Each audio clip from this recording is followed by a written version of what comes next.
I'm pregnant with John's child, so you, Karen, should divorce John, because it's just too pitiful for a child to grow up without a father, don't you think? With tear-filled eyes, Lisa gently stroked her still flat stomach. Behind her, Lisa's parents were glaring at me.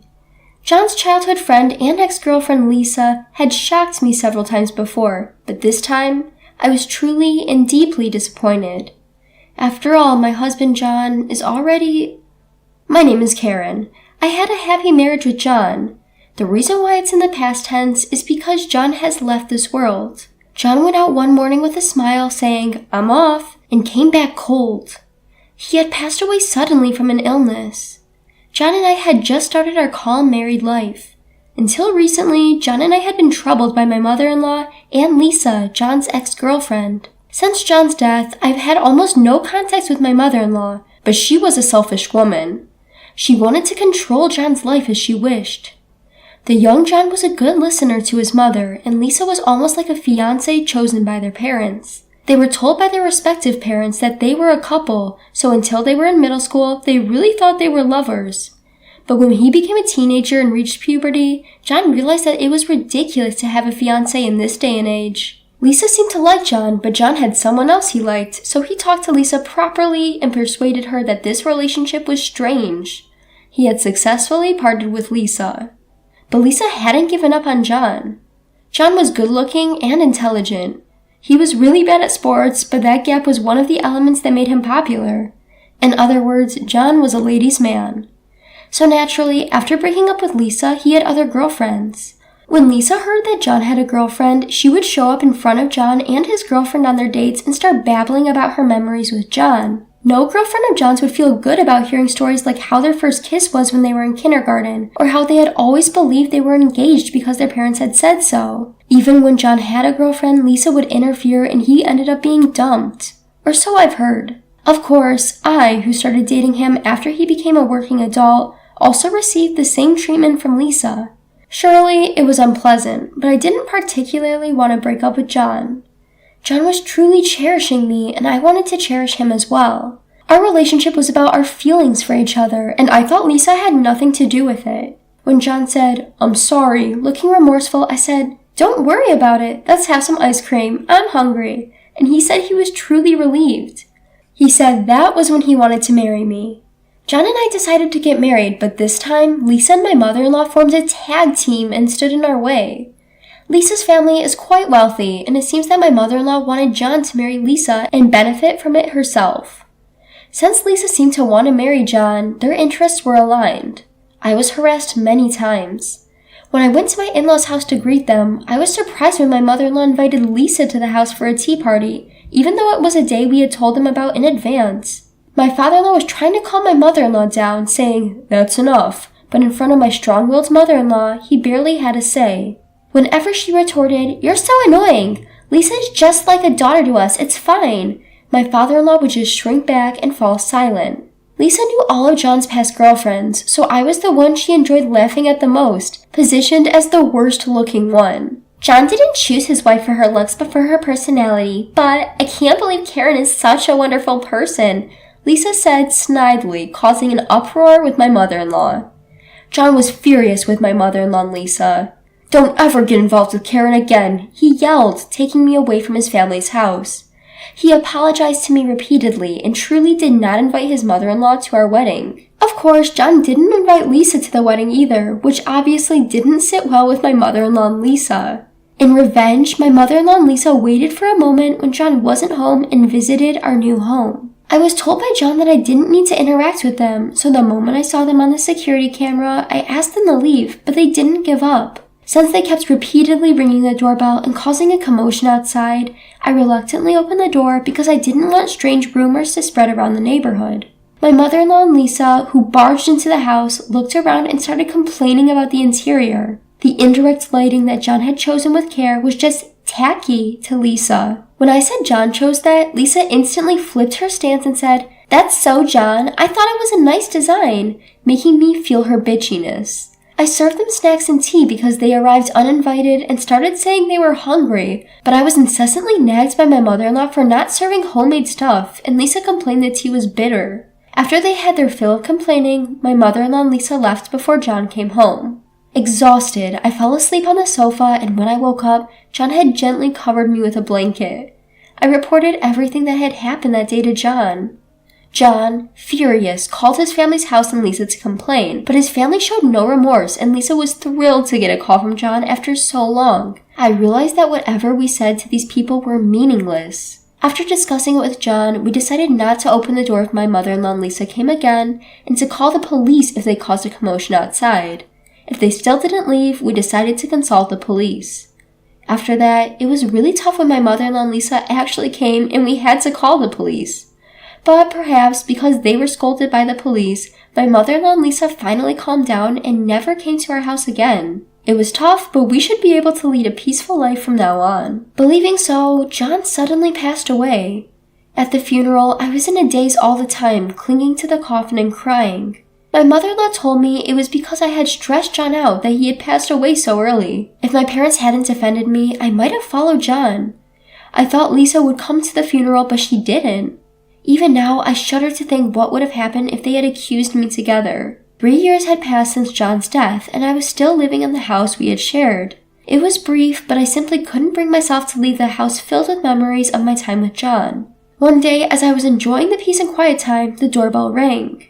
When I checked, the monitor showed Lisa and a couple who resembled her, likely her parents. Behind Lisa's smiling face, her parents wore stern expressions. Though curious, I decided to invite them in. Since the anniversary of John's death was approaching, I opened the door without any suspicion, which was a mistake. Long time no see, Karen. You see, I'm pregnant with John's child, so you have to divorce John, okay? It's not fair for a child to grow up without a father, right? Lisa explained, her big eyes welling up with tears as she caressed her flat belly. I'd been flabbergasted by Lisa before, but this time I was genuinely dumbfounded. After all, my husband John had already passed away. As I was trying to make sense of her words, her parents stepped forward and began to raise their voices. Even though John was married, he made a move on our Lisa and got her pregnant. We want him to take responsibility. You aren't going to say that Lisa should raise the child alone, are you? That's completely absurd. As the trio made a scene at the entrance, I felt a chill run down my spine. Even after John's death, Lisa continued to torment him. John was always kind and gentle, but Lisa caused him so much trouble. I'd seen John stressed out over Lisa numerous times. I couldn't forgive her. With that thought, I invited Lisa and her parents inside, saying, "It's no good to keep standing there." I led them into the family room, where our family's portraits were displayed. Lisa's parents, who entered the room before her, let out a surprised, "What?" when they saw the portraits. Lisa peeked into the room, her eyes wide and her voice catching in her throat. Of course she'd be surprised to see John's portrait displayed. While they were still in shock, I unfolded a portable table in the living room, prepared enough tea for everyone, and sat down in front of the three of them. "So, Lisa, you're pregnant with John's child, huh? John passed away 3 years ago. I'd love to know how you managed to get pregnant with my late husband's child. Are you okay? You look a bit pale." I asked, pretending to be oblivious to the three who had turned pale. Lisa, her eyes filled with tears, uttered in a trembling voice, "That can't be true." But her parents didn't let her wallow in her sorrow. "We are deeply sorry." All of a sudden, Lisa's father prostrated himself, followed by her mother. Her father tugged at Lisa's arm, forcing her to prostrate herself as well. I'm sorry. We didn't think that John had passed away." As Lisa burst into tears, her father grabbed her by her collar and shouted, "Who's the father of the child you're carrying?" Lisa then started to reveal her misconduct. The reason Lisa stopped visiting our house abruptly was not that she had given up on John, but because she had been transferred for work. The parents of Lisa and John no longer communicated, and it seemed this family truly did not know that John had passed away. As for the child in Lisa's belly, in short, it's unclear who the father is. It could be her married boss or one of the several men she met at bars. Lisa has led such a chaotic life that it was impossible to identify who the father was. Even though she was in love with John, it seemed that Lisa was trying to tear us apart by claiming the child she was carrying was John's. Despite having no relationship with John, she believed that kind-hearted John would not abandon her, now soon to be a single mother. On Lisa's confession, her mother burst into tears and her father exclaimed, "How shameful!" While I calmly asked Lisa, "How many months pregnant are you?"